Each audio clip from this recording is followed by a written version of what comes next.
Hi friends, welcome to PJ world. ఈరోజు నేను కొంచెం ఫన్నీగా చెప్పాలనుకుంటున్నాను, కానీ ఎవరు సీరియస్గా తీసుకోకండి.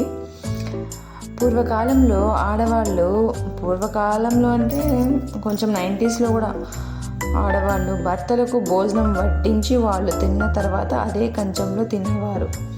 అది భార్యకు భర్త పట్ల ఉన్న పతిభక్తి, ప్రేమ. నవ్యూ డేస్ అంటే ఈ రోజుల్లో, ఇప్పుడు ఈ జనరేషన్లో ఇప్పుడు కూడా కొంతమంది ఆడవాళ్ళు భర్త తిన్న తర్వాతే తింటారు.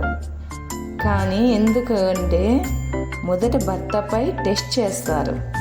వాళ్ళు చేసిన వంట బాగుందా లేదా, తిన్న వాళ్ళకి ఏమన్నా అయ్యిందా లేదా, వాళ్ళకి ఏమన్నా బెడ్స్ కొట్టి వామిటింగ్స్, మోషన్స్ అట్లాంటివి ఏమన్నా అవుతున్నాయా, ఉప్పు కారం ఎక్కువ తక్కువ ఏమన్నా అయినాయా. ఎక్కువ తక్కువ అంటే వాళ్ళు చెప్తారు, చెప్పిన తర్వాత మనం సరి చేసుకుంటాం. అలా అని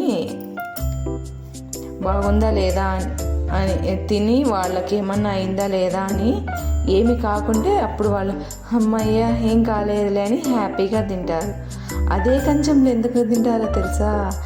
తిన్న కంచాలు కడగడానికి బద్ధకమై అదే కంచంలో తింటే కొంచెం ప్లేట్స్ కడిగేదానికి ప్లేట్స్ తగ్గుతాయి కదా, అందుకని.